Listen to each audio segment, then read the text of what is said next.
Di suatu tempat, ada dua orang pemuda yang pernah satu SMP bareng sedang berniat reuni. Yang botak bernama Junsung, sedangkan satunya bernama Jaehyo. Mereka berniat reuni bertiga dengan satu temannya lagi bernama Taeyong.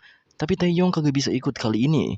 Makanya Jaehyo tampaknya mengajak teman SMP mereka yang lain. Teman SMP mereka ini bernama Minwoo. Junsung juga masih mengingat Minwoo, karena Minwoo adalah anak orang kaya raya sejak zaman mereka SMP. Mereka akhirnya bertemu dan disitulah mereka saling mengobrol. Mulai dari Junsung yang baru selesai wamil dan juga tujuan Jaehyo yang berniat menjadi dokter. Minwoo yang pada dasarnya anak orang tajir melintir juga mengatakan kalau dirinya harus pulang cepat setelah reuni selesai. Makanya hal itu membuat syok dua temannya ini karena orang kaya seperti Minwoo orang tuanya pasti strict. Dengan begitu mereka pun mencari kedai soju untuk melanjutkan acara reuni yang hanya bertiga ini. Keesokan harinya, setelah selesai acara reuni, Junsung bangun lebih dulu dan menginap di kosan Jaehyo. Di sana ia mendengar suara dari kamar Jaehyo, lalu ia berusaha melihatnya. Setelah melihat di dalam lemari itu bergerak, ia langsung membangunkan Jaehyo. Lalu mereka pun bergegas.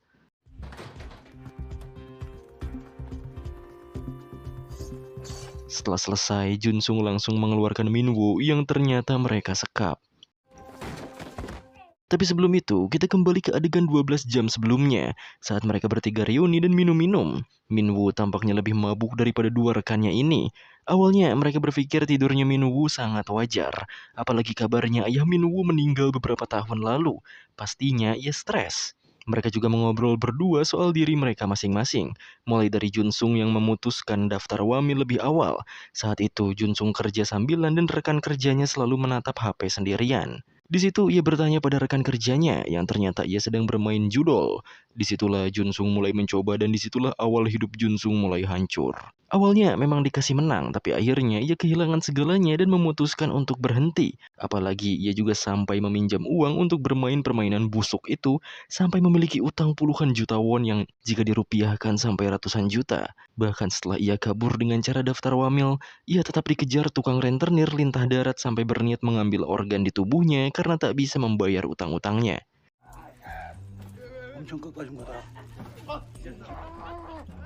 Setelah mengobrol, mereka pun berniat pulang. Tapi sebelum itu, Jaehyo membawa dompet Minwoo untuk membayar meja mereka. Mereka berdua akhirnya membawa Minwoo ke kosan Jaehyo. Setelah membiarkan Minwoo tidur di kamar, mereka berdua mengobrol lagi dan secara tak langsung Jaehyo mengatakan kalau ia berteman dengan Minwoo karena bisa ditraktir saja. Sampai mereka juga berbicara lebih serius. Junsung juga terus mengeluhkan hidupnya soal utang-utangnya. Ia merasa hidupnya hancur padahal sudah berjanji akan memulai hidup baru setelah wamil. Awalnya Jaehyo yang mendengar cerita Junsung memintanya menghajar para rentenir itu saja, apalagi bisnis mereka juga ilegal. Tapi Junsung tak bisa, karena baginya jika ia melakukan kesalahan sekali saja hidupnya akan tamat. Berbeda dengan Jaehyo yang bahkan bisa kuliah kedokteran. Padahal tanpa diketahui Junsung, Jaehyo juga punya masalah yang cukup rumit di perkuliahannya.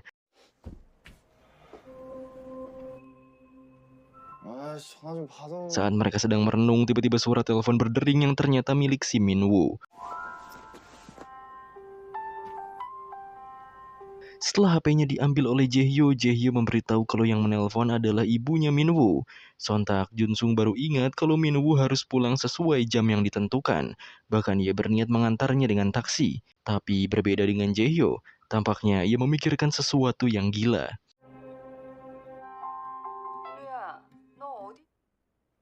Saat ibunya menelpon lagi, Jaehyo sontak mengatakan kalau Minwoo sudah mereka culik.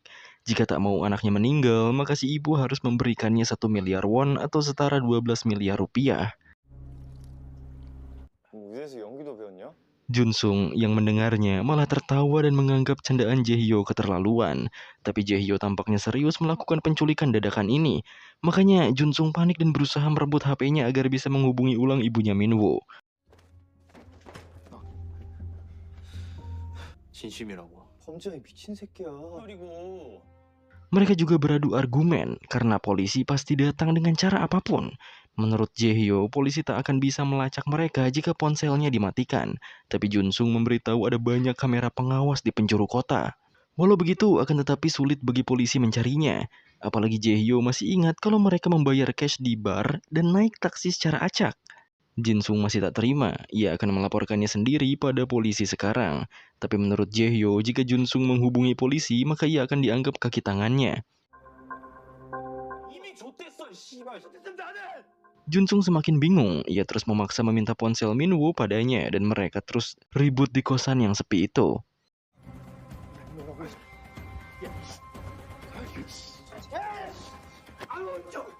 Jae-hyo melempar ponsel Min-woo jauh ke bawah kulkas. Ia juga mengatakan bahwa hidup ini memang tak adil. Mau sekeras apapun ia dan juga Jun-sung bekerja selama 100 tahun pun tak akan bisa sekaya Min-woo yang memang terlahir dari keluarga yang kaya raya. Jae-hyo pun memutuskan pergi sejenak dan memberitahu realita kehidupan dunia ini yang timpang. Ia juga memberikan waktu 5 menit pada Jun-sung untuk memutuskan ikut atau tidaknya pada rencana penculikan ini. Jun-sung terus berusaha mengambil ponsel Min-woo. Jae-hyo sendiri membeli peralatan seperti lakban dan lainnya, sedangkan ibu Min-woo mengundang ahli atau penasihat soal dunia penculikan.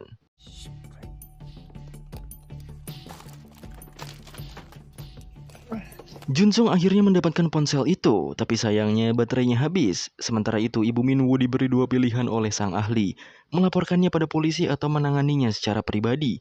Menanganinya secara pribadi artinya memenuhi tuntutan mereka, tapi ia menyarankan untuk memilih opsi pertama. Walau menangani sendiri dengan memenuhi tuntutan tanpa melaporkan polisi, pada akhirnya penculik akan tetap membunuh sandera mereka. Apalagi penculik itu mengatakan kita, yang artinya mereka berkelompok dan sudah merencanakan semua ini. Jun-sung yang akhirnya bisa menghidupkan ponsel itu lagi-lagi kepergok oleh Jae-hyo yang telah kembali. Buruknya lagi, Jae-hyo berhasil merebut ponselnya.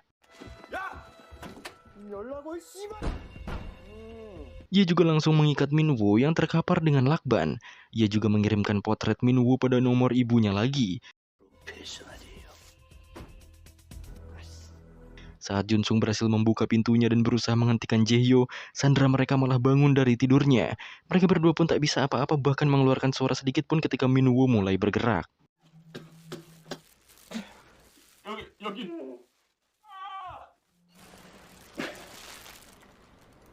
Saat setelah mengira kalau dua rekannya itu menculiknya, Jae-hyo langsung membuat Min-woo pingsan. Sementara itu penasihat ibunya Min-woo akan pergi. Jika si ibu berniat lapor polisi, maka sebaiknya hubungi dirinya terlebih dahulu. Ia juga meminta sekretarisnya menghubungi federasi. Balik ke kosan, untungnya Min-woo masih bernafas. Jun-sung juga lagi-lagi membujuk Jae-hyo untuk tak melakukan ini. Sebaiknya mereka membawa Min-woo ke rumah sakit dan menelpon ibunya lalu berpura-pura sedang mabuk. 민호 엄마한테 술도 없을 거야. Di situasi itu, mereka dikagetkan dengan kedatangan polisi yang mengetuk pintu kosan Jae-hyo. Tentu saja ini menambah kepanikan mereka berdua. 주인 되세요?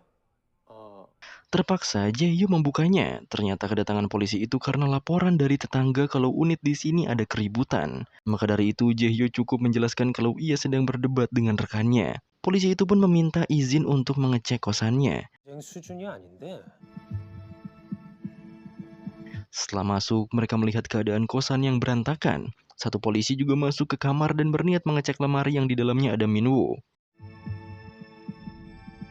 Untuk mengalihkan fokus para polisi, Jun-sung berakting seolah ia kembali bertengkar dengan Jae-hyo. Aktingnya yang sempurna membuat polisi itu mengeluarkan taser sehingga Jun-sung disetrum seketika.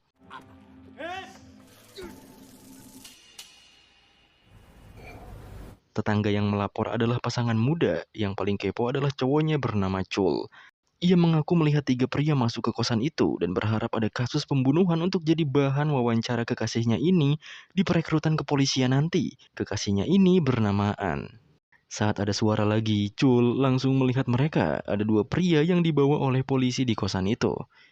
Di kantor polisi, mereka berdua diperintah menulis di surat pernyataan untuk menjelaskan semua kronologi ribut mereka. Jika tidak, mereka akan dipenjara. Di momen itu, Jun-sung memanfaatkan situasi. Ia berniat melaporkan kelakuan Jae-hyo pada polisi. 여기요. 뭐 문제 있어? 선배 비상이. Tapi belum saja ia mengatakan, ada polisi lain yang mengabarkan keadaan darurat. Polisi itu mengatakan ada lansia yang hilang. Mereka juga tak bisa melacak ponselnya lewat satelit karena ponselnya mati. Ia juga hanya punya data riwayat panggilan dari menara seluler area ini, yang mana radius dari menara seluler hanya 5 kilometer saja. Lalu tak punya banyak waktu untuk memeriksa semua kamera pengawas dalam radius itu. Mencarinya bagi mencari jarum di tumpukan jerami. Informasi itu membuka Jae-hyo atas aksinya. Kecemasan mereka yang membuat polisi bisa mencarinya dengan mudah sudah dijawab oleh kasus yang dibicarakan para polisi tadi.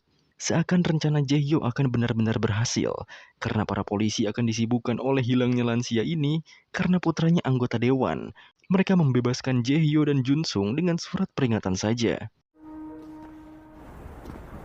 Setelah keluar, Jae-hyo meminta Jun-sung segera memutuskan ikut atau tidaknya penculikan ini. 간다.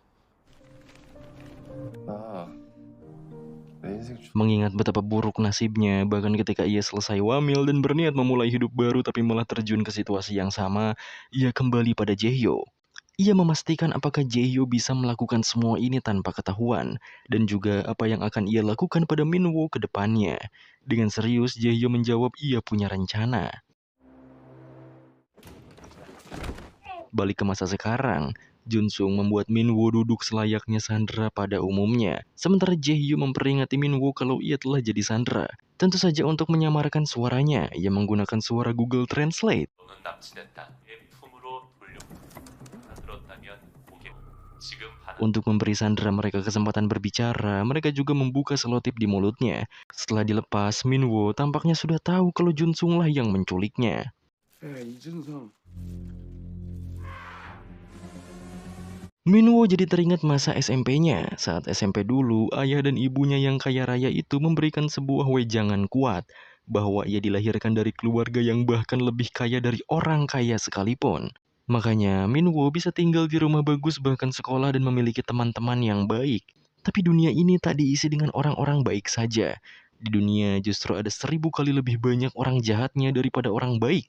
Makanya dari itu, kedua orang tua Min-woo memasukkan anaknya ini ke SMP yang biasa saja, agar Min-woo bisa melihat segala perbedaannya. Teman sekelasnya mungkin akan mengganggu juga, dan menjadi lebih kaya dari orang lain bukan berarti ia harus memberi. Jika ada seseorang yang mencoba memanfaatkan kekayaan Min-woo, saat itu juga ia harus menunjukkan bahwa Min-woo bukan orang yang gampangan. 근데 너 누구야? Pada akhirnya, Min-woo memang merasakan perbedaan tersebut. Dan berurusan dengan orang-orang seperti itu membuatnya bisa semakin tegar. Dan yang paling penting, Min-woo tak akan membiarkan siapapun menjadi dirinya sebagai kacung. Maka dari itu, Min-woo tumbuh jadi anak yang berbeda dan ia memang tak bisa diganggu. Di sisi lain, An, si calon polisi juga sudah memberikan formulirnya. Ia juga sangat siap untuk melakukan wawancara. Tak lama dari itu, kakaknya yang seorang polisi juga menghubunginya.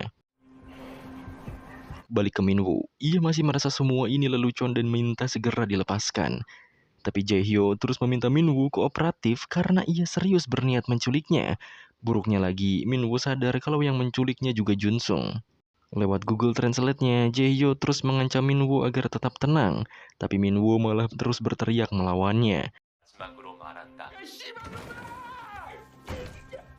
Saat Jun-sung menahan tubuh Min-woo, Min-woo semakin yakin kalau itu Jun-sung karena ia mencium aroma parfum murahan di bajunya. Jae-hyo juga terus berusaha memperingati Min-woo, tapi Min-woo semakin sadar kalau yang mengetik Google Translate itu orang lain selain Jun-sung karena mengatakan kita di kalimatnya. 네가 뭐라고 하던 프로 방금 우리라고 했어. Untuk meredam itu semua, mereka pun kembali menyekap Min-woo dan memasangkan headphone dengan lagu anak-anak yang diputar terus-menerus.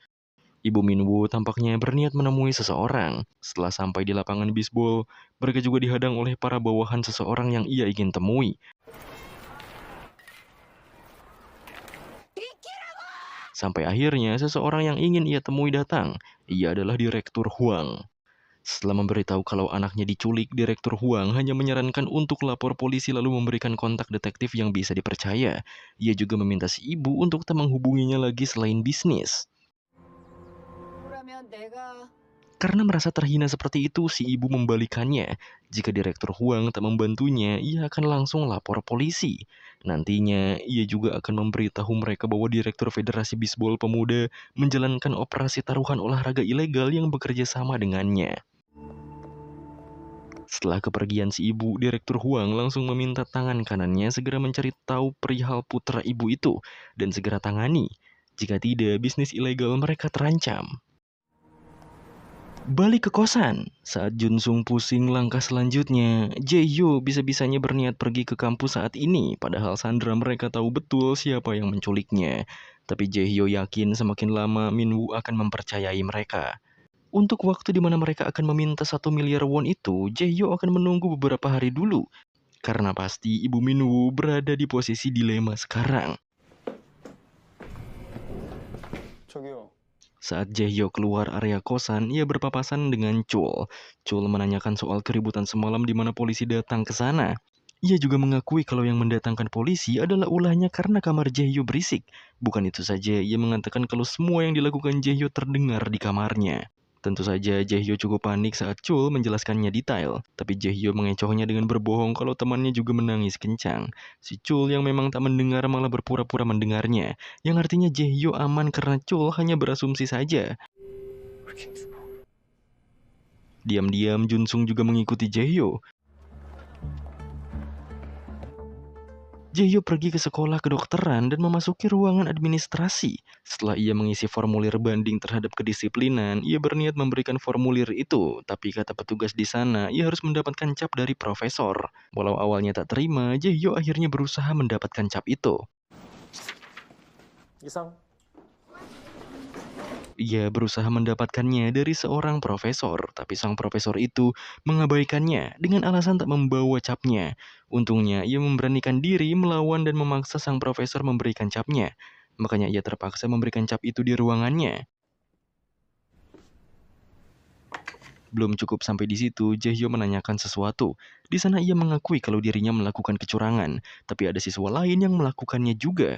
Dan mengapa hanya dirinya lah yang dikeluarkan, sedangkan yang lain hanya diskors. Si profesor menjawab alasannya bahwa di antara mahasiswa yang curang hanya Jae-hyo lah yang mengaku curang. Pokoknya si profesor mengatakan bahwa Jae-hyo lebih baik mengajukan gugatan daripada mengajukan banding karena bisa menyeret nama departemen ke dalam lumpur. Tapi dengan berani, Jae-hyo mengutarakan fakta bahwa orang tua dari nama anak-anak yang curang membayar si profesor ini dan juga sekolah. 이면 돼요? Junsung akhirnya cukup mengerti masalah dari rekannya itu. Lalu ia mendapatkan telepon dari ayahnya. Singkatnya, Junsung mengunjungi kedai ayahnya sendiri. Ia juga bertemu dengan ayahnya lagi setelah cukup lama tak bertemu. Ayahnya juga mengatakan kalau ia menerima pesanan catering. Walau anaknya ini tak punya kerjaan, ayahnya tetap menyayanginya dan katanya akan membuatkan kedai untuk Junsung setelah pesanan cateringnya selesai. Setelah ayahnya pergi sebentar, si bibi penjaga kedai di sana menyarankan Junsung mengajak ayahnya itu ke rumah sakit kapan-kapan. Karena belakangan ini perutnya selalu sakit.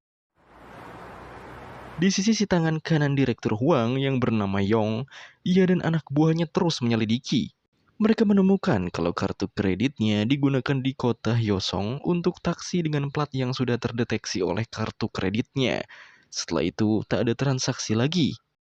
Mereka pun ke perusahaan jasa taksi dan mencari mobil dengan plat yang sama. Setelah menemukan mobilnya, si driver taksi itu malah buru-buru kabur.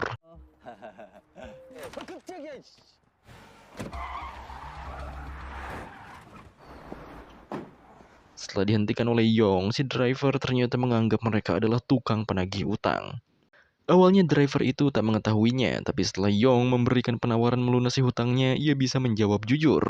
Si driver mengatakan di mana setelah ia menjemput anak itu terlihat mengirim pesan di ponselnya dan terlihat buru-buru. Setelah mendapatkan secuil informasi, Yong kembali diskusi dengan bawahannya. Ia berpikir untuk meretas, tapi sayangnya sulit.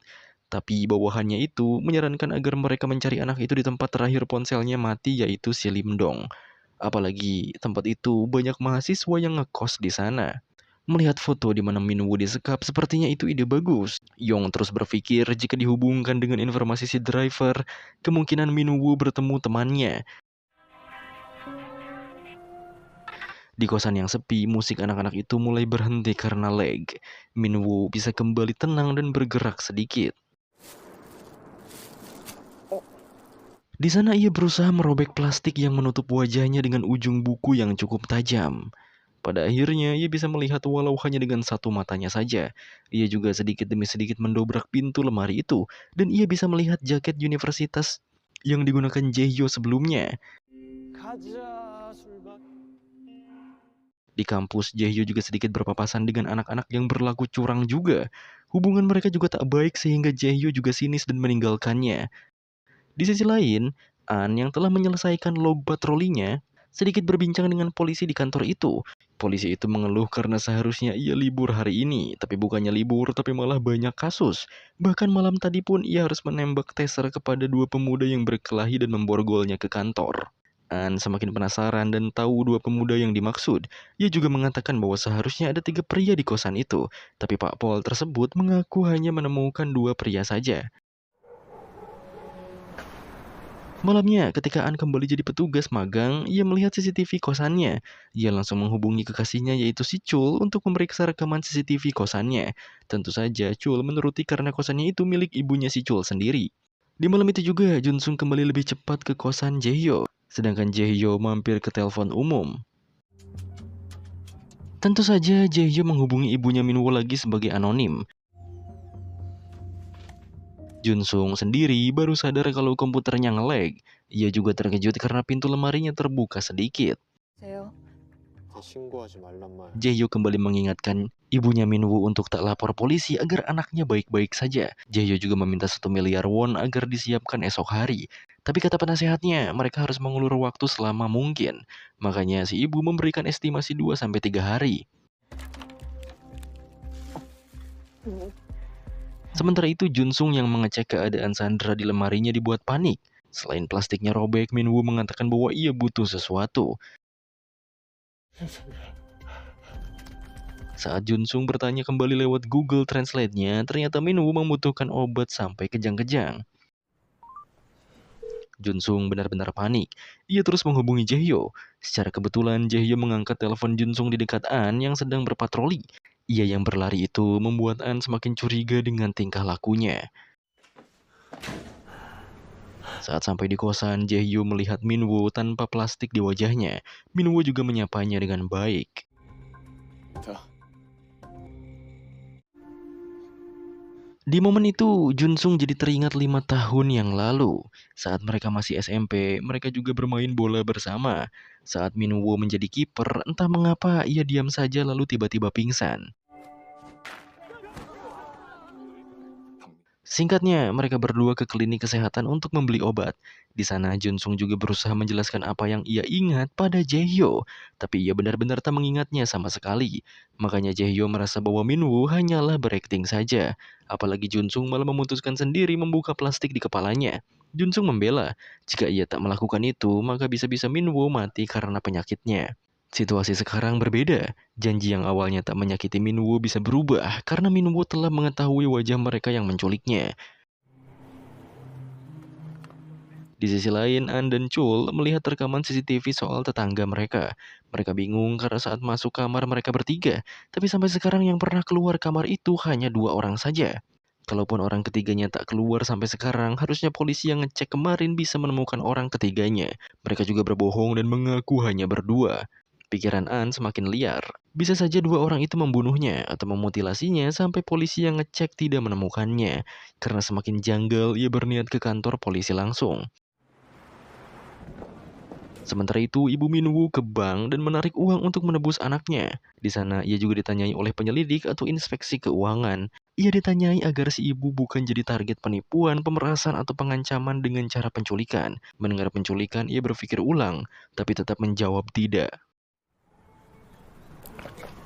Balik ke kosan, setelah membelikan obat, mereka memberikan obat itu pada Minwoo. Disitulah Minwoo berusaha memastikan kembali soal tujuan Jae-hyo. Minwoo juga meminta penjelasan mengapa ia melakukan semua ini. Jae-hyo hanya menjawab bahwa ia membutuhkan uang. Mereka meminta 1 miliar won pada ibu Minwoo. Tapi saat Minwoo bertanya untuk apa uang sebanyak itu, Jae-hyo tak menjawab. 말해줄 수 없고. Berbeda dengan Junsung yang langsung memberitahu kalau dirinya memiliki banyak utang. Ia juga memberitahu kalau Jae-hyo akan dikeluarkan dari kuliahnya. Walau agak syok, Minwoo kembali bertanya keseriusan mereka. Karena bisa-bisanya mereka melakukan hal seperti ini demi uang, apalagi pada rekan SMP-nya sendiri. Minwoo juga bertanya kembali, semisal mereka dapat 1 miliar won, apakah dirinya yang disandera ini akan benar-benar dilepaskan? Karena tadi jawab, Minwoo panik. Makanya Junsung meminta satu hal, yaitu janji. Minwoo harus berjanji jika setelah semua ini selesai, maka ia harus melupakannya. Dengan begitu, Minwoo menyepakatinya. Tapi sebelum itu, ia meminta ke kamar mandi dulu dan meminta makan. Di sisi lain, Yong masih menyelidiki soal Minwoo. Ia sudah berada di kota tujuan, tapi anak buahnya melaporkan kalau mereka masih kekurangan clue. Apalagi daerah ini adalah daerah kekuasaan geng tertentu. Saat mereka menuju suatu tempat, anak buahnya ini berniat menjemput orang-orangan mereka yang sudah sampai. Jadi Yong akan menemui seseorang sendirian. 청소년 야구형. Seseorang itu tahu kalau Yong adalah asisten manajernya Direktur Huang. Organisasi itu adalah para pengelola pertaruhan arena olahraga. Awalnya, orang itu langsung menolak mentah-mentah sebelum Yong berbicara, karena ia berpikir Yong ingin bekerja sama untuk pencucian uang. Tapi tujuan Yong bukan itu. Ia sedang mencari bar yang didatangi anak bernama Minwoo saat sore sekitar 2 hari lalu. Orang tersebut paham, tapi di daerah ini ada banyak sekali bar. Yong menyela lagi, ia tahu kalau pebisnis pasti memiliki banyak jaringan, yang artinya Yong meminta orang ini mengunggah foto itu di forum para pemilik bar daerah ini. Ia juga ingin membayarnya, tapi orang tersebut menolaknya lagi sampai mereka harus menghajar Yong. 살해하겠습니다. 문장고.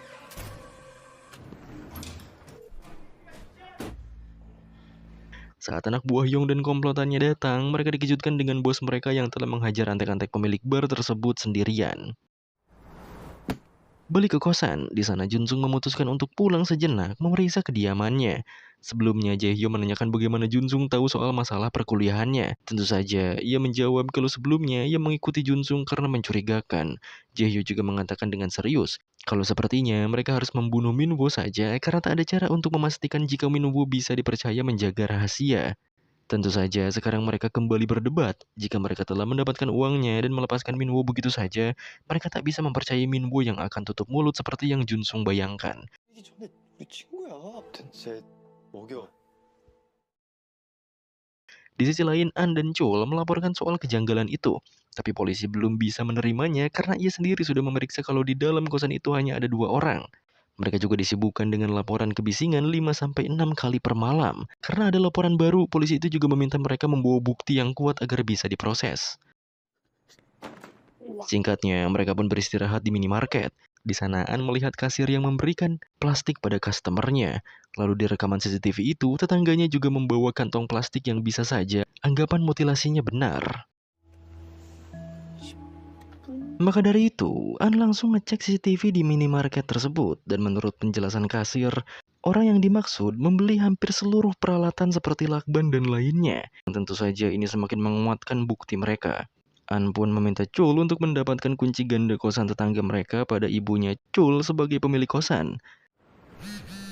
Di sisi lain, Yong pada akhirnya mendapatkan jawaban setelah memaksa pemilik bar mengirim pesan di forum para pemilik bar di sana. Katanya, anak yang dicari berada di salah satu bar.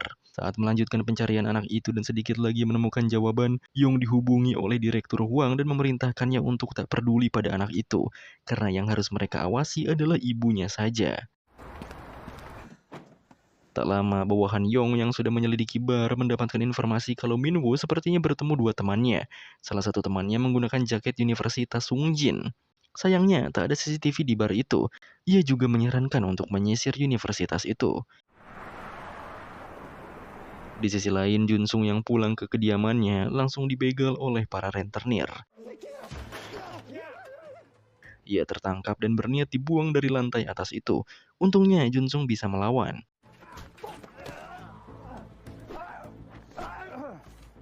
Di momen itu, Junsung juga bersumpah akan mengembalikan semua utang-utangnya daripada harus mengorbankan organ-organnya sendiri. Di kosan, Jaehyo memberikan Minwoo makan. Di situ pula ia menanyakan soal janji sebelumnya, yang tentu saja Minwoo benar-benar akan melupakan semuanya setelah dilepaskan nanti.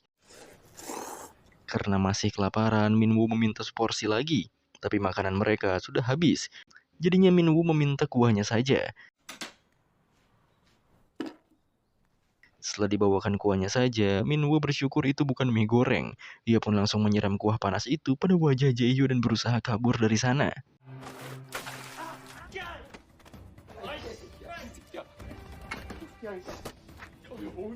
Minwoo berhasil bertahan dan masuk ke dalam kamar mandi, tapi di sana tak ada akses keluar. Untungnya, ia menemukan gunting di sana, lalu segera melepaskan ikatan lakban itu.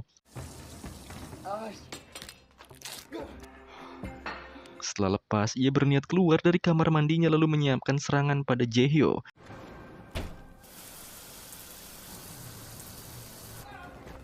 Tapi sayang, Jae-hyo memukulnya dari belakang menggunakan tongkat baseball.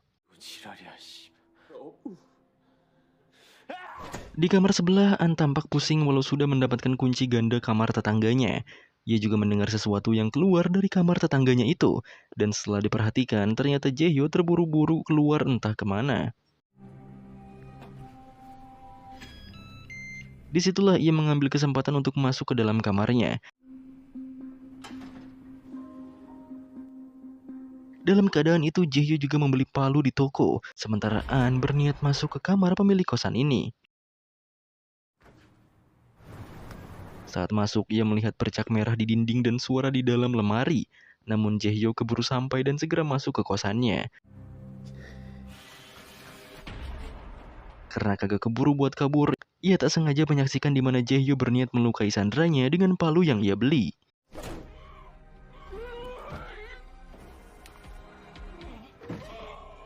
Junsung yang baru kembali juga dibuat panik karena Jae-hyo benar-benar menggila sekarang.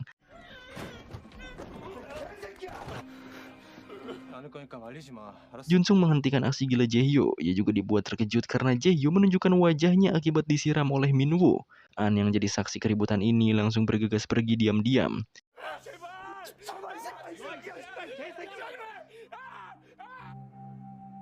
Setelah ia membuka pintunya, ia kembali terdiam karena seseorang yang berniat dibunuh itu berteriak akan memberikan 10 miliar won. Minwoo bersumpah akan membantu mendapatkan 10 miliar won karena 500 juta won hanya uang receh bagi mereka. Sekarang Minwoo menceritakan semuanya. Ayah Minwoo adalah pendiri perusahaan investasi besar yang menginvestasikan uang dalam jumlah besar. Tapi sebelum meninggal, ayahnya mengajak Minwoo ke suatu tempat. Tempat itu adalah gudang penyimpanan. Ayahnya bilang banyak yang terjadi di sana. Terlebih lagi, perusahaan ayahnya banyak terlibat dalam aktivitas ilegal. Pada saat itu, Minwoo sadar tempat itu adalah lokasi berangkas rahasia ayahnya berada. Ada banyak sekali uang, seperti puluhan miliar won. Minwoo akan memberikan uang itu yang tak diketahui oleh siapapun. 5억이 아니라 Mendengar ceritanya membuat Jae-hyo dan Junsung terdiam. Jae-hyo juga menanyakan ayahnya Minwoo yang meninggal tiba-tiba karena serangan jantung. Dan menurutnya pasti cerita itu omong kosong. Tapi Minwoo mengatakan kalau sebelumnya ia sudah punya gejala. Berbeda dari Jae-hyo, justru Junsung malah percaya. Bisa jadi Minwoo sendiri yang mengaturnya. Minwoo juga memvalidasi itu dan mengajak jadi komplotan untuk mendapatkan uang tersebut. Di luar pintu, An juga masih menguping pembicaraan mereka.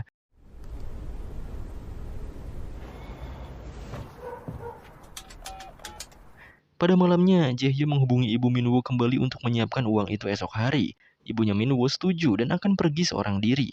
Ia juga meminta sekretarisnya untuk siap-siap melapor pada polisi dan memastikan Direktur Huang tak tahu. Paginya, Jae-hyo berniat membeli ponsel sekali pakai, sedangkan Junsung memberi makan Minwoo.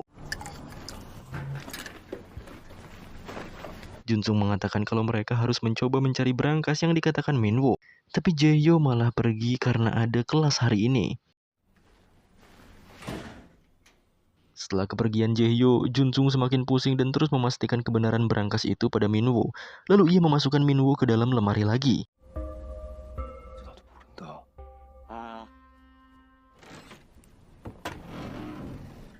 Tampaknya Junsung juga pergi dari kosan Jae-hyo dan Chul sebagai tetangga terus memperhatikannya. An dan Chul sekarang semakin tahu kalau ternyata ada seseorang yang disekap dan ini soal penculikan berencana. Bukan hanya ratusan juta won lagi, tapi jumlah nominalnya bahkan puluhan miliar won. Mereka pun memutuskan ke kantor polisi, tapi kebetulan di sana ada kakak An yang sedang berkunjung. An akhirnya mengatakan soal penculikan itu pada kakaknya. Sebagai buktinya, ia memasuki kosan mereka. Tapi kakaknya ini tak percaya, ia malah membahas kalau memasuki kediaman orang lain juga kejahatan. Apalagi ia terus menanyakan proses wawancara adiknya ini. Merasa tak didengarkan, An jadi malas sendiri jika gambaran polisi adalah kakaknya yang seperti itu. Makanya ia lebih memilih pergi saja dari kantor polisinya. 아까 서해서 찾던데. Melihat kepergian adiknya, si kakak yang bernama Cha meminta lihat semua catatan laporan di kantor ini. Di sisi lain, Jae-hyo berhasil membeli ponsel sekali pakainya.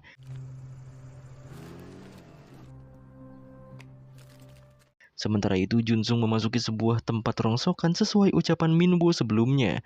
Katanya di tempat itu ada box kontainer dengan kode tulisan WN di depannya. Dan disitulah lokasi yang dimaksud.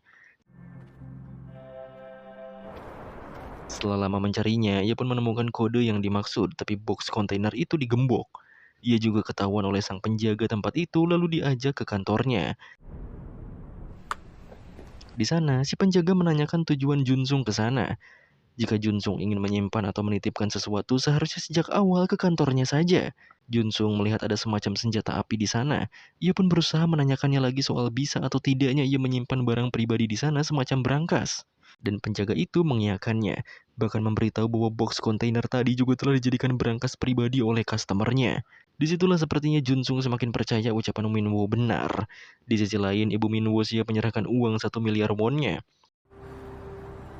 Saat pergi sendirian, tampaknya Yong sebagai kaki tangan Direktur Huang mengikutinya. Sesuai arahan, ia telah berada di stasiun. Tapi untuk membuktikan kalau si ibu itu sendirian, Jae-hyo meminta si ibu itu menaiki kereta di sana yang berlawanan. 저열지.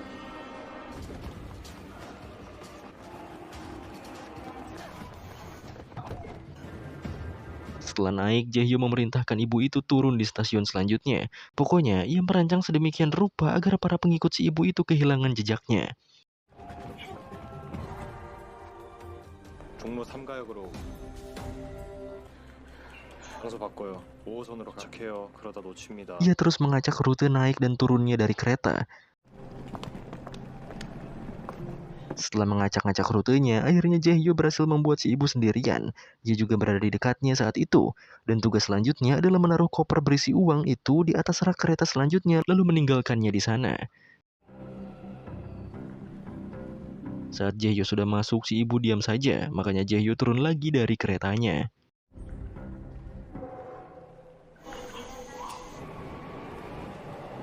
Jae-hyo akhirnya menelponnya lagi, dan di sana ternyata si ibu tak akan menyerahkan uangnya karena tak ada jaminan jika ia memberi uangnya, anaknya akan kembali dengan selamat. Ia juga meminta bukti jika anaknya memang masih hidup. Ia bersumpah akan membalaskan apa yang mereka lakukan pada anaknya jika melukainya sedikit pun.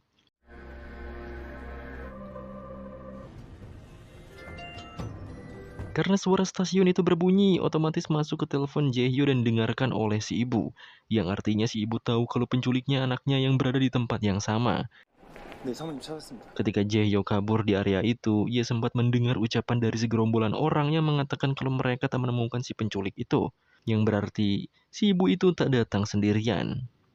예, 감사합니다. Junsung sendiri yang sudah memastikan keberadaan box kontainernya berusaha memberitahu Jae-hyo. Si ibu juga dijemput oleh Yong, lalu diantar ke tempat Direktur Huang. Di sana Direktur Huang memberitahu kalau 29 tahun lalu bisnis yang dijalankan suami si ibu diambang kebangkrutan. Ialah yang menyelamatkan perusahaannya itu sebagai media pencucian uang untuk organisasi mereka sekarang. Berkat uang yang bisa dicuci itu, mereka mendapatkan manfaatnya. Mereka telah berkembang menjadi supermarket besar. Lingkup bisnisnya di Cina dan Asia Tenggara. Semua itu berjalan karena perjanjian kerahasiaan mereka untuk menyimpannya. Jadi saat si ibu meminta bantuannya, ia langsung mengirim Yong untuk membantu. Intinya, Direktur Huang tidak memperbolehkan si ibu melapor pada polisi soal kehilangan anaknya. Karena bisa-bisa bisnis gelap Direktur Huang juga tercium oleh polisi. Sebagai gantinya, ia akan membantu mencari anaknya si ibu. Saat si ibu pergi, Yong meminta daftar teman anaknya itu. Si ibu pun memberitahu kalau anaknya sering melakukan acara reuni akhir-akhir ini. Ia juga meminta waktu 3 hari untuk segera membawa anaknya dengan selamat. 뭐야? 문자 Singkatnya, Junsung menemui Jaehyo. Di sana Jaehyo mengatakan kalau ia beraksi sendirian untuk mendapatkan uangnya. Ia sudah mengatur sedemikian rupa tapi tetap gagal. Buruknya lagi, ada banyak orang yang mengawasi ibu itu, yang artinya lawan mereka sudah bukan ibunya lagi. Mendengarnya membuat Junsung kembali emosional. Selain bertindak sendiri, mereka jadi lebih sulit untuk mendapatkan uang itu. Makanya Jaehyo meminta Junsung untuk kerjasama, dan jika ingin mereka selamat, tak ada jalan lain selain membunuh Minwoo. Di momen yang membingungkan itu, Junsung malah mendapat kabar kalau ayahnya masuk rumah sakit. 우리가 살려면 죽여야 돼.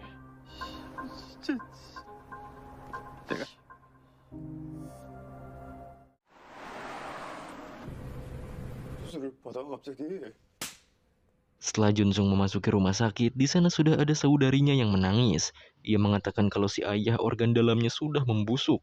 Hal itu disebabkan pernah diambil oleh para rentenir untuk melunasi utang Junsung yang bejibun itu. Setelah Junsung kabur dan malah wamil, mereka selalu didatangi rentenir setiap saat. Junsung pun melihat ayahnya yang terbaring. Ia juga teringat perpisahan dengan ayahnya itu di masa lalu. Ayahnya sangat menyayanginya. Bahkan ketika Junsung memiliki banyak utang. 건강이야, 건강. Setelah itu Junsung menemui Jaehyo. Di sana ia mengatakan untuk segera menemukan berangkas yang dimaksud Minwoo. Semisal Minwoo berbohong, maka ia bersedia melakukan apa saja rencana Jaehyo.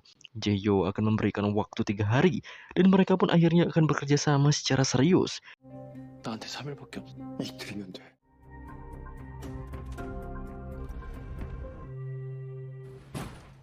Tapi saat mereka mulai serius dan pulang ke kosan, malah ada polisi yaitu kakaknya Sian yang terus mengetuk pintu kosannya. Singkatnya, Junsung dan Jaehyo mengeluarkan Minwoo yang basah kuyup dan pingsan. Mereka benar-benar panik lalu berusaha menyelamatkan Minwoo. Untungnya, Minwoo berhasil mengeluarkan air yang masuk ke tubuhnya. Sementara itu, Cha menemui adiknya lagi. Walau awalnya dicuekin, ia langsung mengatakan kalau kemarin sempat mengunjungi kediaman tetanggaan yang katanya menculik seseorang. Kemarin Cha beralasan ada penyelidikan lanjutan, jadi ia meminta izin untuk masuk sekedar ngecek keadaan. 그래요. 왜? 지내시는 거예요? Cha mengecek semua ruangan yang ada di kosan mereka, dan saat di kamar mandinya, ia menemukan kunci cadangan yang pernah dibawa adiknya masuk. Ia juga meminta izin untuk masuk ke kamar mereka. Dan saat masuk, ia langsung tertuju ke lemari yang memang hanya satu-satunya di sana.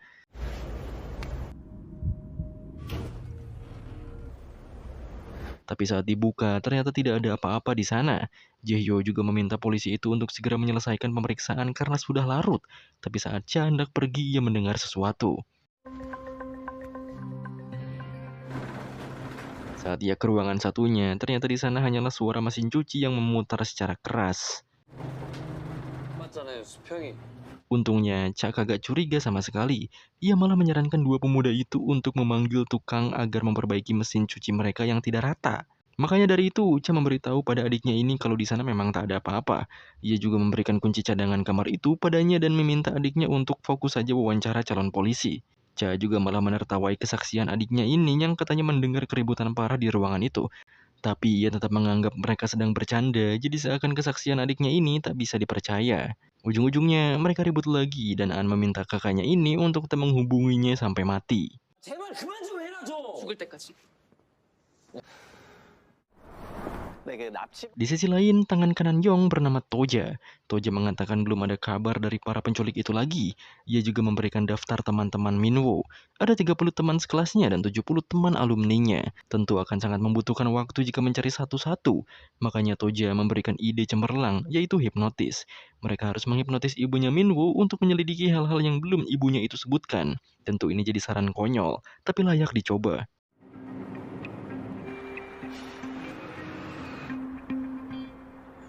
Sementara itu, Junsung dan Jaehyo pergi melihat situasi di tempat rongsokan tersebut. Jaehyo juga melihat kantor polisi sekitar 15 menit dari sini. Selain itu, membawa 10 miliar won itu akan sangat memakan waktu juga. Tapi kata Junsung, selama mereka tak ketahuan akan aman dan lancar daripada harus memeras ibunya Minwo seperti kemarin. Untuk membuka berangkasnya sendiri, Junsung punya opsi antara membawa Minwo-nya ke tempat ini atau meminta sandinya. Tapi Minwo masih marah pada mereka karena telah dimasukkan ke dalam mesin cuci, jadi akan sangat sulit untuk membujuknya nanti. Singkatnya, Ibu Minwo mencoba ke ahli hipnotis bersama Yong. Yong yang berniat menunggu di luar diperintah menunggu di sini saja olehnya karena takut terjadi sesuatu. Setelah sang ahli datang, sang ahli tampak tak pede karena kemampuan hipnotisnya akan digunakan untuk mencari informasi atau nama terdekat dengan Minwo. Tapi si ibu sedikit mengintimidasi kalau ia sangat ingin memotong jarinya. Jadi jika ia menemukan si penculik, maka ia akan melakukan hal yang sama. Apalagi ia juga memiliki intensitas untuk melakukannya. Pokoknya tukang hipnotis itu harus melakukan yang terbaik. Dengan begitu, akhirnya penghipnotisan pun dimulai. 지금부터 Di kosan, Jaehyo dan Junsung berusaha membujuk Minwo untuk memberitahu kodenya. Tapi Minwo menolak kecuali mereka membawanya ke tempat itu. Makanya ia juga sempat adu mulut dengan Jaehyo karena telah memasukkannya pada mesin cuci. 너는 하면서 나는 하면 안 돼? 너 일어나. Maka dari itu, Minwo lebih memilih berkomunikasi dengan Junsung karena kepalanya lebih dingin. Ia membujuk Junsung untuk membawanya dan bersumpah akan membukakan berangkas itu lalu membagi hasilnya. Mereka berdebat, Minwo memberikan satu kekurangan rencana mereka. Untuk membawa dan membuka berangkas itu tentunya mereka butuh uang. 거기 가면은 Sementara itu di tempat hipnotis, si ibu terus dikulik informasinya lewat alam bawah sadar. Sampai pada akhirnya si ibu menyebut nama Im Taeyong. Seperti yang kita tahu, Im Taeyong adalah teman Jaehyo dan Junsung yang mereka ajak reuni saat itu. Untuk mencari uang itu, Jaehyo memeras rekan sekelasnya yang saat itu melakukan kecurangan dengannya. Tapi mereka masih adem ayem di kampus.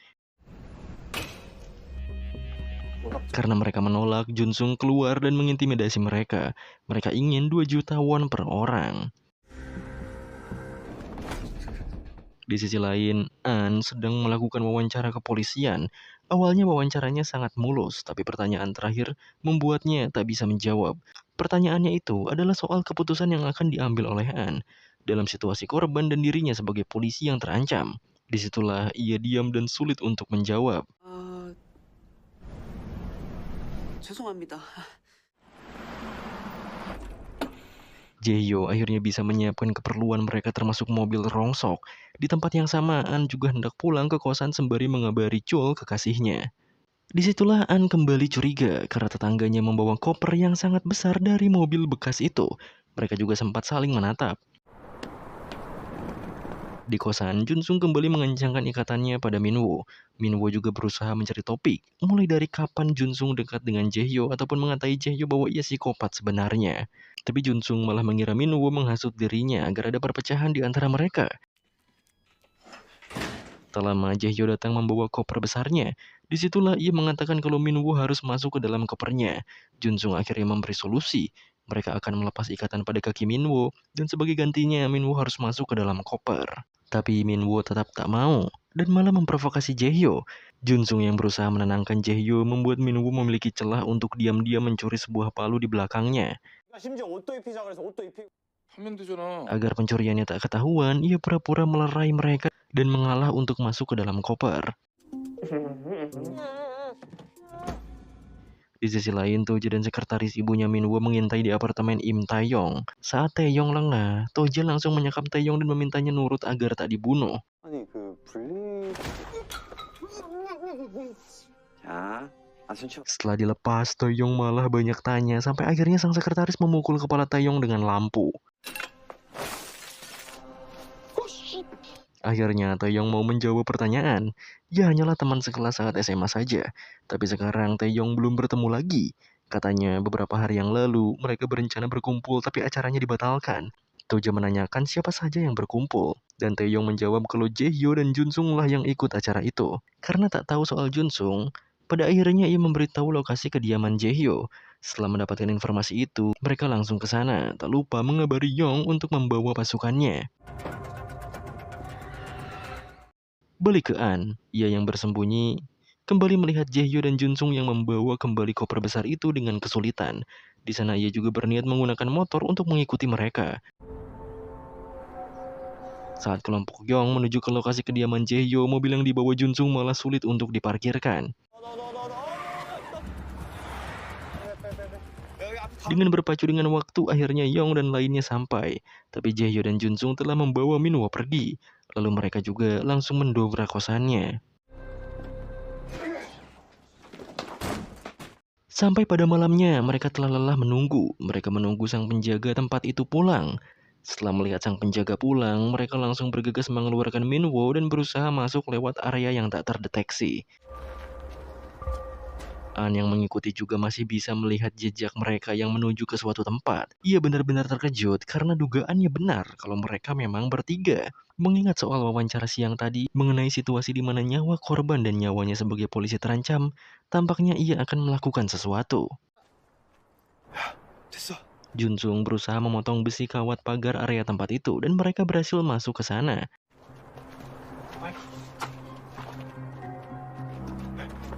Setelah box kontainernya ketemu, mereka langsung berusaha merusak segala gembok yang mengunci box itu. Kebetulan Min-woo juga memakai penerangan di kepalanya, jadi ia diperintahkan membantu mereka menerangi.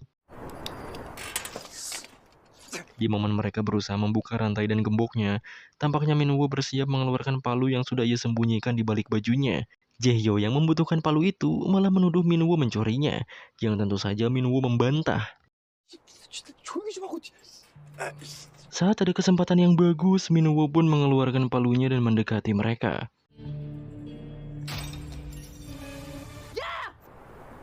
Tapi aksinya dikagetkan oleh kedatangan An yang langsung merekam dan mengancam mereka melapor polisi. Ia juga meminta Min-woo segera mendekatinya, lalu berniat menyelamatkan. Min-woo diberikan kunci motor agar bisa langsung kabur, sementara ia memberikan palu itu pada An untuk berjaga-jaga. Jun-sung dan Jae-hyo yang memang sudah panik malah dibuat panik oleh seseorang di belakang An. Dan iya, ternyata si penjaga yang sudah menopang senjata apinya. Penjaga itu langsung memberikan tembakan peringatan. Mereka berempat langsung jadi tahanan si penjaga itu. Mau Min-woo ataupun An menjelaskan bagaimanapun, penjaga itu tetap memaksa mereka nunduk. Penjaga itu langsung melaporkan pada seseorang lewat telepon untuk menanyakan 4 bocah-bocah ini. Kata seseorang di telepon itu, si penjaga harus memeriksa isi berangkasnya dulu. Saat penjaga memeriksa berangkasnya, Min-woo malah banyak bergerak dan berbicara, sehingga ia ditodong lagi.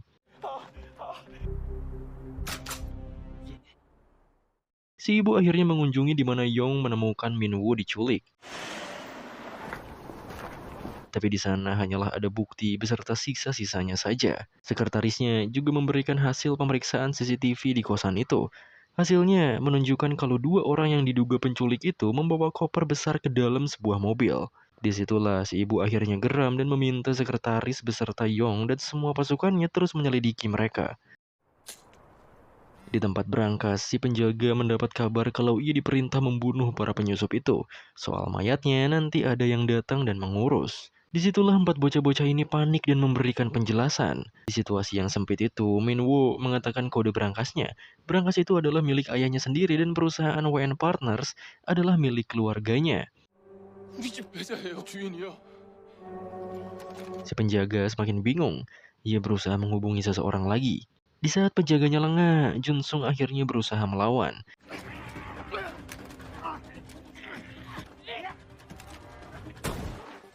Saat semuanya jadi kacau, si penjaga akhirnya bisa terjatuh. Jae-hyo dan Min-woo juga langsung memukulinya.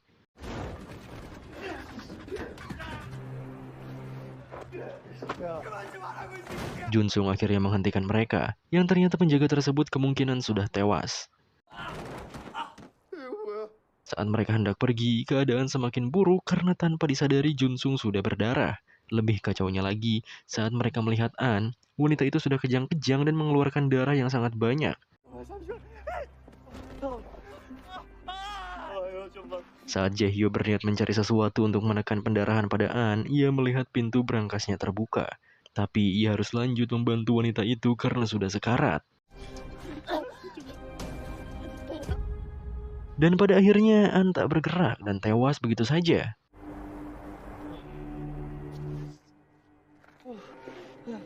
Di situasi tragis itu, Jae-hyo masih menatap berangkasnya.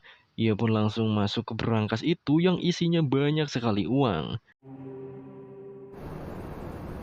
Min-woo yang sudah berada di sana juga mengatakan kalau semuanya telah berakhir dan kacau. Tapi melihat uang sebanyak itu, Jae-hyo langsung membawa sebanyak-banyaknya.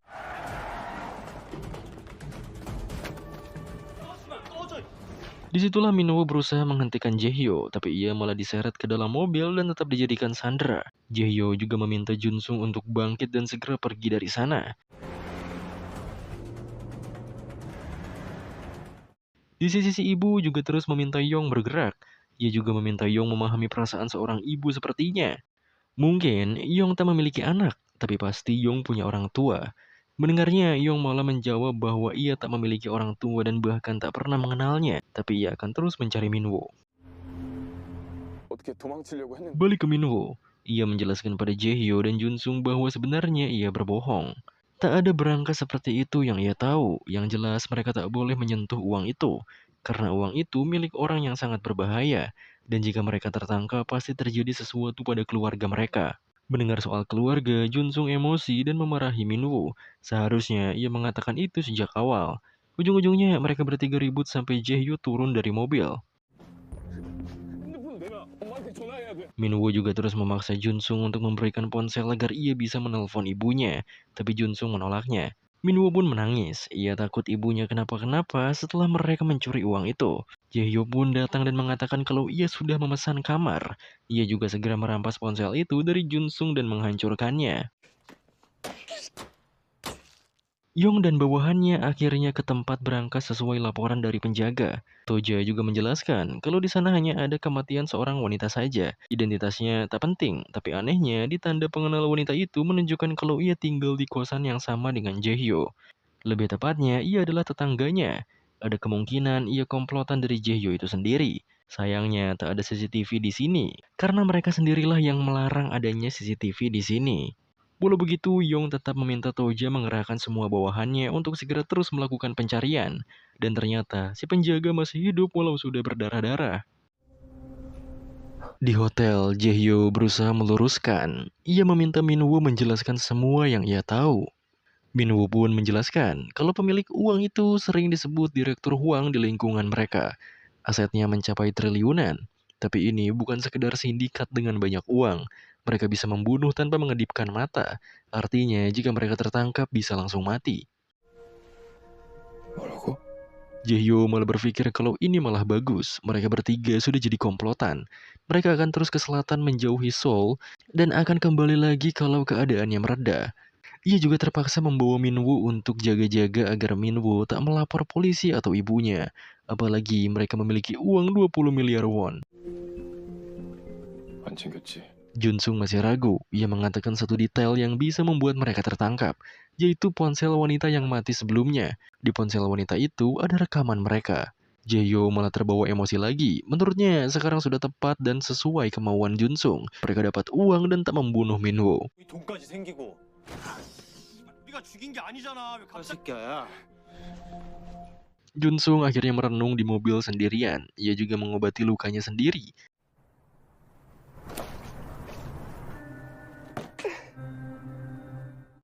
Sementara itu, Direktur Huang sedang menyiksa seseorang yang katanya ia melakukan penggelapan dana. 공금을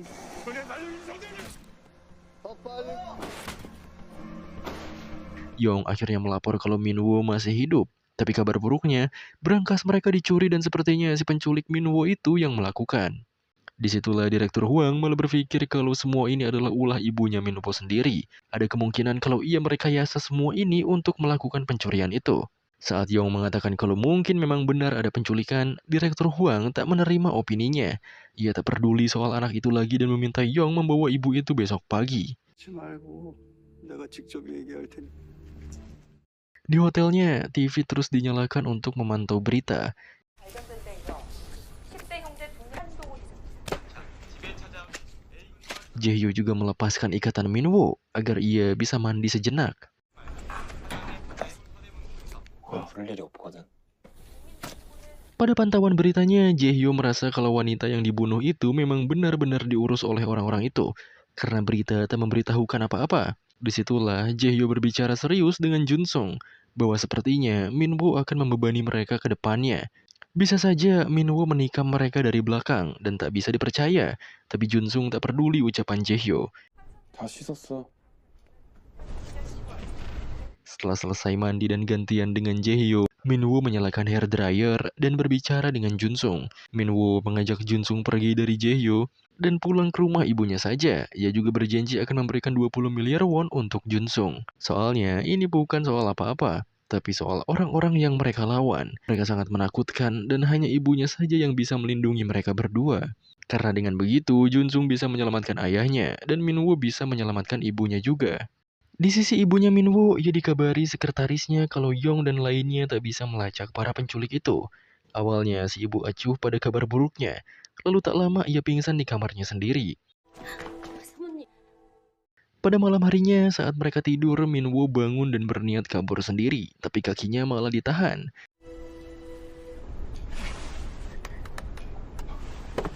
Jae-hyo juga malah terbangun dan mengecek ponsel yang ia sembunyikan.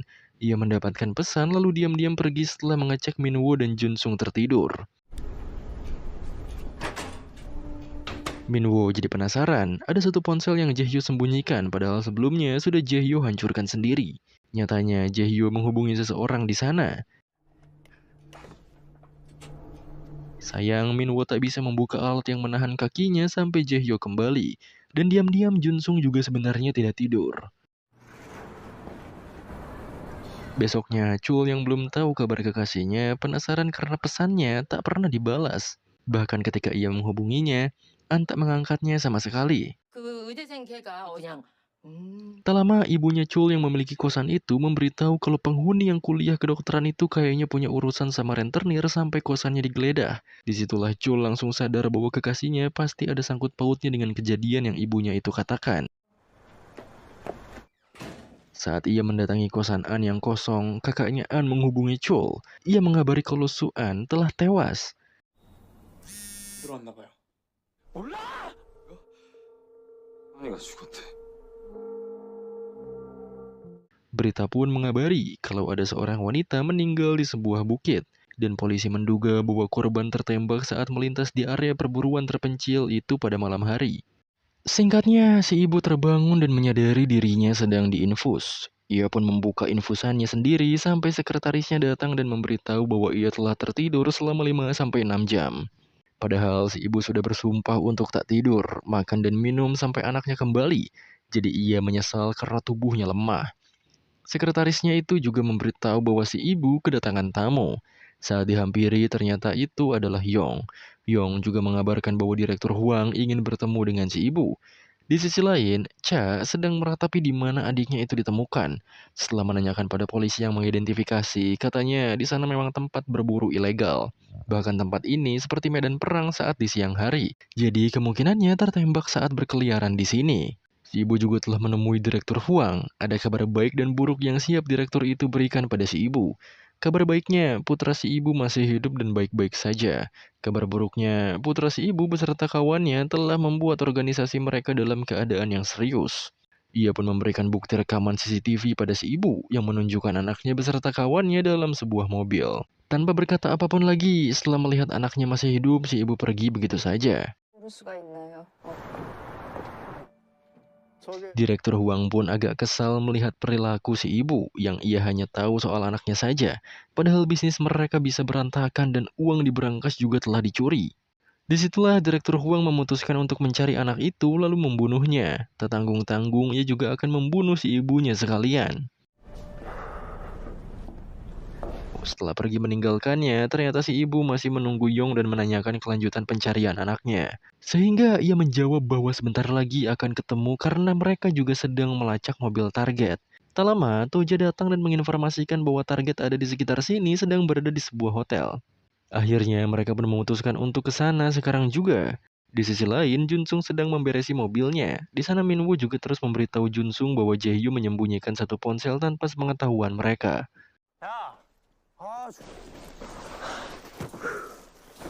Saat Jae-hyo datang, Min-woo langsung diam. Jae-hyo pun memutuskan kesualayan sendiri untuk membeli sarapan mereka. Disitulah mereka berdua lagi dan Minwoo terus-menerus menjelaskan hal tadi pada Junsung. Saat di swalayan dan menunggu makanannya, Jaehyo melihat ada orang-orang mencurigakan dan ibu Minwoo keluar dari mobil. Langsung saja ia kabur tanpa memperdulikan makanannya. Di sisi Junsung sendiri, ia mengatakan kalau sebenarnya ia tak membutuhkan semua uang itu. Hanya 500 juta won saja yang ia butuhkan, seperti yang sudah direncanakan dari awal. Disitulah Minwoo akan mengusahakan berbicara dengan ibunya untuk memberikan mereka masing-masing 500 juta won. Soal Jaehyo, Junsung akan membujuknya nanti. Dengan tergesa-gesa, Jaehyo datang dan meminta mereka segera jalan saja. Di sisi lain, Cha masih menunggu di ruang autopsi. Polisi datang padanya, lalu mengatakan bahwa ia tak yakin bisa menangkap pelaku yang membunuh adiknya ini karena tak ada rekaman CCTV dan saksi satupun. Mereka yang melakukan perburuan itu juga saling menutupi kejadian jika ditanyai. Cha semakin emosi, ia tak mau menyerah mencari bukti dan kebenarannya. Karena mana mungkin adiknya ini berada di tempat seperti itu jauh dari kediamannya sendiri. Semua ini sangat janggal baginya. Chul yang baru dikabari dan baru datang juga langsung menangis dan ingin melihat wajah terakhir kekasihnya. Di motel, Toja telah mendapatkan informasi tambahan bahwa Junsung dan Jaehyo memang benar menculik Minwoo hasil dari pengecekan CCTV. Mereka juga telah cek riwayat internetnya, dan dua penculik itu sedang mencari mobil bekas untuk mengganti mobil yang mereka gunakan sekarang. Disitulah si ibu segera memerintahkan mereka menelusuri semua dealer mobil terdekat yang ada di kota ini. Saat mereka hendak pergi, Yong malah melihat bawahan Direktur Huang yang lain. Tampaknya Direktur Huang mengurus mereka melakukan sesuatu di mana Yong tak perlu tahu. Sementara itu, Junsung dan Jaehyo telah sampai di salah satu dealer. Mereka juga memasukkan Minwoo ke dalam koper agar tak kabur dan berisik. Sedangkan Yong mengantar keinginan si ibu ke suatu kedai makanan. Saat ia berjalan sendiri, diam-diam bawahan Direktur Huang juga terus mengikuti. Di momen sebelumnya, Yong telah berbicara dengan mereka. Dan memang benar, mereka diutus Direktur Huang untuk mencelakai ibu Minwoo.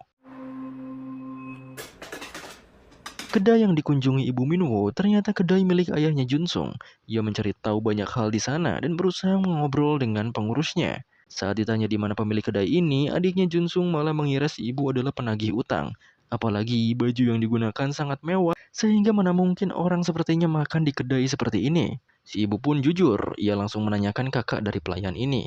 Tapi jawaban adiknya Junsung malah emosional dan mengatakan bahwa ayah mereka saja sedang kritis akibat ulah dari Junsung. Mengerti situasinya, si ibu tak memakan hidangannya. Ia langsung memberikan lembaran cek sebesar 1 juta won. Saat keluar, si ibu malah tak menemukan Yong. Maka dari itu, ia menghubungi seseorang untuk dikirimkan mobil. Tak lama, dua orang yang diutus Direktur Huang datang padanya. Mereka mengaku menggantikan Yong dan akan mengantar si ibu pulang. Tapi nyatanya Yong langsung datang. Ialah yang akan mengantar si ibu ini pulang. Di tempat dealer, Jaehyo dan Junsung yang berniat mencari mobil dilayani secara acuh. Tapi saat Jaehyo mengatakan ia sedang mencari mobil bodong, mbak-mbaknya langsung gercep dan memanggil atasannya. Setelah itu, atasannya juga bisik-bisik dengan karyawannya dan langsunglah dengan sangat baik bosnya ini melayani keperluan soal mobil untuk mereka berdua. Jaehyo merasa aneh dan curiga di sini. Ia malah keluar sebentar. Sementara itu, Cha diam-diam mencari tahu kematian adiknya sendiri. Ia meminta informasi tambahan pada unit pembunuhan mengenai nama Song Jaehyo. Balik ke dealer, Junsung yang khawatir, suasananya terus dicairkan oleh pemilik dealer ini. Dan tiba-tiba Jaehyo kembali dan memberitahu bahwa mobil mereka telah hilang. Mereka berdua jelas panik. Kunci juga berada di tangan Jaehyo. Saking paniknya, mereka melihat mobil yang diderek mengira kalau itu mobil mereka. Akhirnya, mereka lagi-lagi ribut. Apalagi yang paling rusuh dan panik adalah Jaehyo sendiri. Seseorang yang terganggu dengan teriakan mereka akhirnya memberitahu kalau mobil mereka berada di lantai atas. Dan benar saja, setelah mereka buru-buru ke atas, mobil mereka masih aman. Di sisi lain, si ibu berhasil diantar oleh Yong. Ia juga menyadari situasinya, bahwa Yong telah menyelamatkan dirinya. Tapi semisal Yong juga ingin membunuhnya, setidaknya bantulah menemukan anaknya dulu. Setelah si ibu masuk, Yong didatangi oleh bawahan Direktur Huang. Mereka akan melakukan tugas pembunuhan itu sendiri. Tapi Yong menolak dan ia sendirilah yang akan menanganinya. Singkatnya, Toja telah berada di dealer di mana Junsung dan Jaehyo berada. Ia langsung memberikan informasi pada Yong bahwa mereka telah mengetahui jenis dan plat nomor mobil para penculik itu. Di rumah sakit, ayah Junsung yang sedang menghubungi anaknya malah didatangi oleh sekretaris ibu yang mengaku polisi. Sementara itu, Junsung dan Jaehyo terus berjalan menjauhi kota. Tapi dalam perjalanan, Minwoo ingin buang air kecil. Mereka pun berhenti sejenak dan mengunjungi bangunan kosong. Di sana, Junsung juga mengantar Minwoo untuk buang air. Disitulah lagi-lagi Minwoo bertanya, akan seberapa jauh Junsung melakukan hal ini, tapi ia pergi tanpa menjawabnya. Junsung pun menunggu Minwoo bersama Jaehyo. Di sana, ia berbicara serius bahwa sebenarnya ia sangat takut. Ia takut mereka akan berakhir. Andai saja dulu ia tak bermain judi, berhutang dan wamil untuk kabur dari semua masalah. Ayahnya mungkin tak sakit, hidupnya mungkin tak sesulit sekarang. Apalagi sekarang mereka nekat menculik temannya sendiri. Sembari menangis, ia setuju bahwa wanita yang memergokinya kemarin dibunuh oleh penjaga itu, bukan oleh mereka. Tapi jangan sampai mereka juga membunuh Minwoo. Mereka juga sudah melangkah terlalu jauh. Di momen tersebut mereka malah mendengar suara kaca pecah. Dan saat dicari tahu, ternyata Minwoo telah melarikan diri. Jaehyo pun mengejar Minwoo yang terbirit-birit. Sementara Junsung mengejarnya menggunakan mobil mereka. Sampai pada akhirnya mobilnya menabrak pembatas jalan. Junsung juga tak sadarkan diri.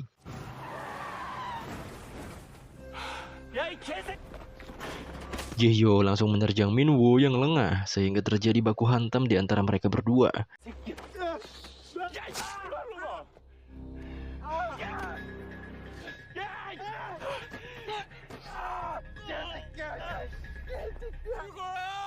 Junsung yang memaksa dirinya untuk bangun langsung terkejut melihat pertikaian mereka. Di saat Minwoo hampir saja membunuh Jaehyo, Junsung langsung menariknya dan malah ia yang mencekik Minwoo. Tak segan-segan mencekik, pada akhirnya Minwoo mati di tangan Junsung sendiri.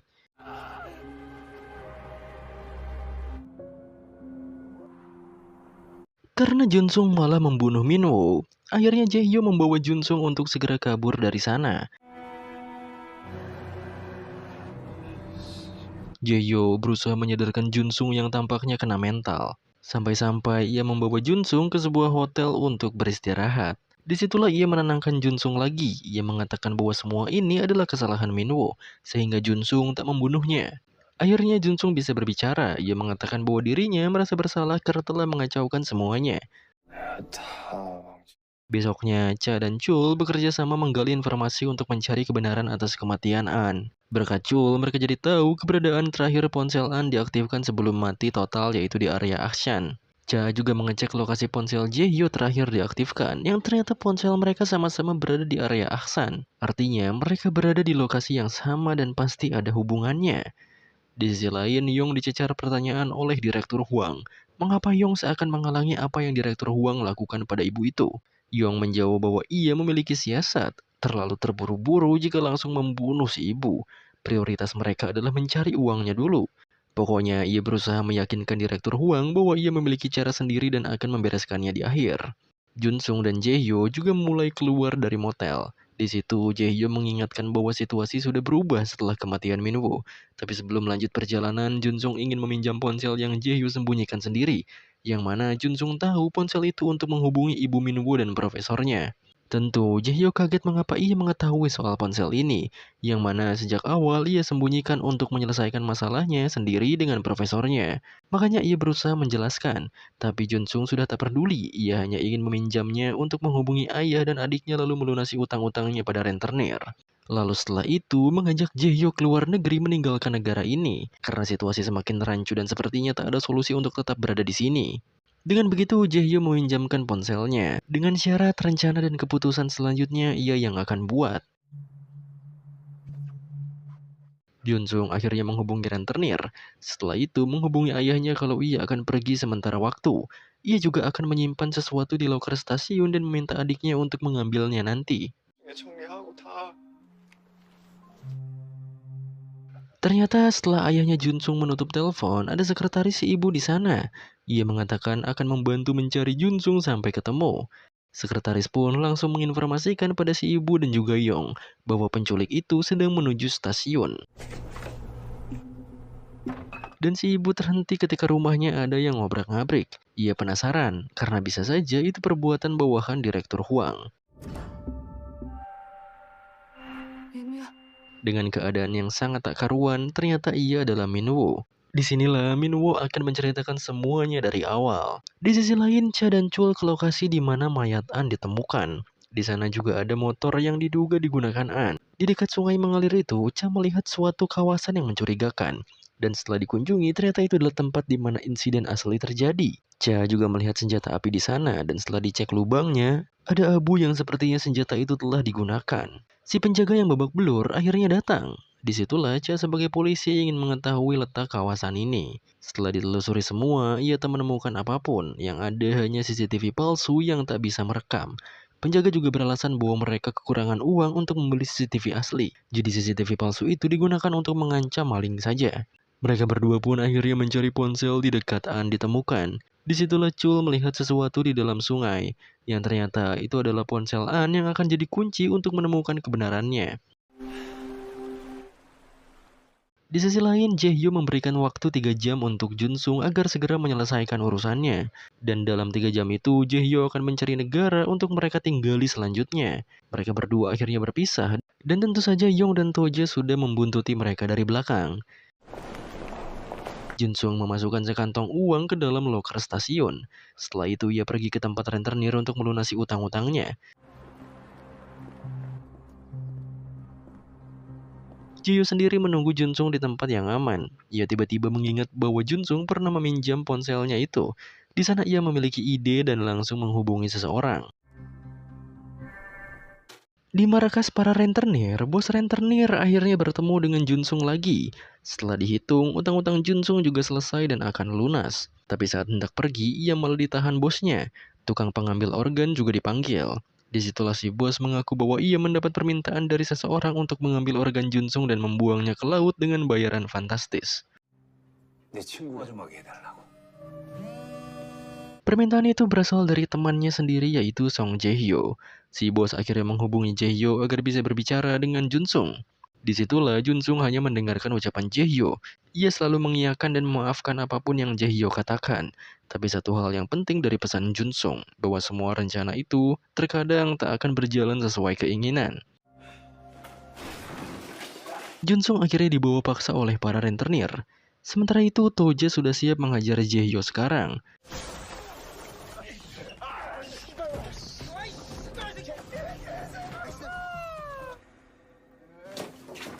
Saat Jun-sung dibuat terkapar, seseorang masuk mendobrak pintu markas rentenir. Ialah Yong yang memang sedari tadi membuntuti Jun-sung. Tanpa banyak bicara, mereka akhirnya bertarung.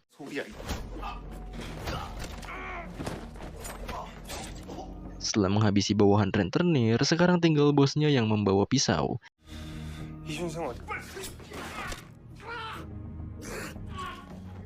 Dengan menyembelih bos dari organisasi rentenir ini, Yong memasuki ruangan selanjutnya. Di sana ia juga membiarkan si dokter bedah kabur. Setelah itu, menanyakan Jae-hyo pada Jun-sung yang sudah tak sadarkan diri. Tak lama Toja datang tanpa ekspresi yang menandakan bahwa si ibu ternyata berada di tempat ini juga.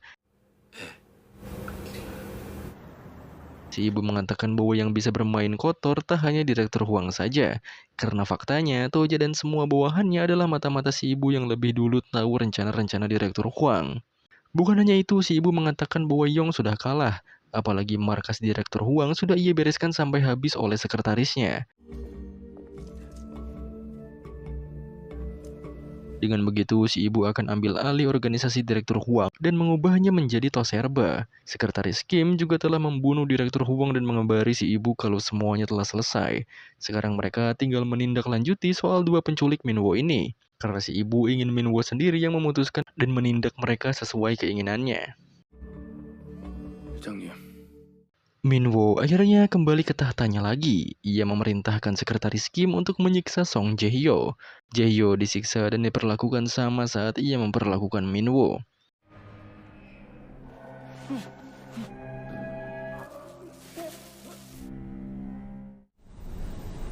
Berbeda nasib dengan Jae-hyo, Jun-sung sendiri sepertinya mendapatkan perawatan sekarang. Ia pun bangun di kamar mewah, dan saat keluar kamar ia telah melihat Minwo yang duduk santai. Minwo menyapanya dengan baik, sementara Jun-sung sangat heran. Katanya Junsung telah tidur selama 3-4 hari penuh. Hidupnya juga diselamatkan oleh Minwoo karena overdosis akibat para rentenir itu. Junsung juga menanyakan kenapa Minwoo malah menyelamatkannya, tapi Minwoo tertawa. Justru Junsung lah yang menyelamatkan Minwoo. Karena sebenarnya Minwoo tak mati karena Junsung berpura-pura mencekiknya dengan keras. Padahal semua itu hanyalah akting saja. Disitulah Minwoo ikut permainan Junsung. Ia juga berakting seakan mati setelahnya. Walau sebenarnya Minwoo ingin membunuh mereka berdua, tapi ia tak bisa melakukannya pada Junsung. Junsung juga selalu berkata menyesal telah menculik Minwoo, apalagi saat masa sekolah dulu. Junsunglah orang pertama yang akan menyelamatkan Minwoo ketika penyakitnya kambuh. Pokoknya mereka berdua akan menjaga masa lalu kelam di hari kemarin. Hanya mereka berdua sajalah yang tahu. Dengan begini, Minwoo menyarankan agar mereka berdua tak bertemu lagi. Junsung juga harus menjalani hidup senormal mungkin. Selain itu, uang yang Junsung simpan untuk ayahnya di loker stasiun tak Minwoo apa-apakan, jadi Junsung bisa membawanya saja. Setelah itu, Junsung pun mengecek loker stasiun dan memang kantongnya masih ada di sana. Tapi di belakangnya sudah ada polisi yang menahan Junsung karena telah terduga penculikan. 됩니다. Singkat cerita, Junsung akhirnya keluar dari tahanan. Ia juga membawa barang-barangnya lagi di mana ia pertama kali masuk. Satu barang yang akan mengubah hidupnya yaitu nota dari loker stasiun. Dengan begitu, Junsung menjalani hari-harinya senormal mungkin dan bepergian untuk menghilangkan rasa bersalahnya yang terus menghantui.